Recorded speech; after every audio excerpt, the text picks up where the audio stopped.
કદાચ જે માતાજી ભગવાનના થી વિમુખ હશે ને એ કદાચ કમાશે ગમે તેટલું, પણ આમ પાણી કદાચ મુઠ્ઠી ભરણ ચેવું આમ સરકી જાય એવી રીતે રે નહીં. ગમે તેટલું કમાય પણ બચત થાય, ગમે તે રસ્તા થઈ જ જાય. એના પગાર આવ્યો નહીં, પેલા તો દવાખાનું આવી ગયું, સાધન બગડ્યો, મોબાઈલ તૂટ્યો, હપ્તો ભરવાનો, હપ્તો વપરાઈ ગયો, બધું ઘણું બધા નુકસાનો થાય છે ને આવા. પછી દેવું કરવું પડે, કોકની જોડે લેવા પડે. લેતા ઉછીના લેવા કરતા કરતા કરતા કરતા 5 મહિના 6 મહિના વરસ થાય ને એટલે માણસ દેવા ઉતરતો જાય ને એ દેવું ભરવા માટે પછી મનુષ્યની બુદ્ધિ છે ને એ ભ્રષ્ટ થાય.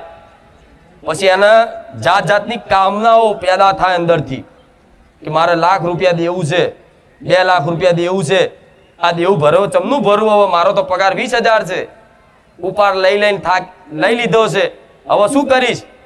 એટલે છે ને તમારા કોઈ મિત્રો હોય, ઓળખીતા હોય, જેની જોડે તમે બેઠા હોય ને કદાચ એક ખોટા માર્ગ ઉપર હોય તો એ તમને સલાહ આલે કે લે આ સટ્ટો રમ, આ ફલાણી ગેમ રમ, આમાં પૈસા નાખ.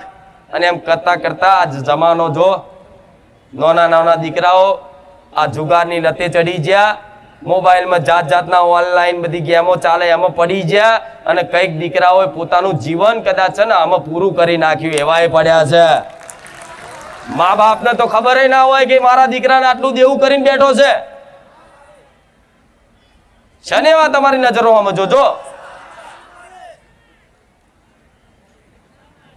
ઘણા છે કે મા બાપ નહીં જોડતા કે મારા દીકરાને આટલું બધું દેવું છે, પણ આજે એને કદાચ મારી આ વાતો લાગુ પડતી હોય ને તો દીકરાઓ દેવ પરનો ભરોસો ને ભક્તિ ભજન રાખજો. જીવનમાં કંઈક કરવું હોય તો સેવા કરજો, માનવું હોય તો દેવને માનજો અને જાણવું હોય તો તમારી પોતાની જાતને જાણજો. દુનિયાના સુખ તમારા ચરણોના લાવી દો મારું નામ મેલડી નહીં. જીવનમાં કંઈક જાણવું હોય ને તો પોતાને જણાય કે હું કોણ છું, હું કેવો છું, હું કેવો છું, પછી ઓગરી કરે તું કેવો છું. જે પોતાને જાણી જાય ને એના દુનિયાનું જ્ઞાન થઈ જાય. શું કીધું?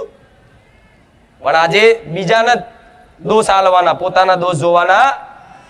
પણ ભલે વાત જવા દો, આજે જુગારનો શોર્ટકટનો માર્ગ કઈક દીકરાઓ કદાચ મારા ધામમાં આવીને કદાચ ચાલુ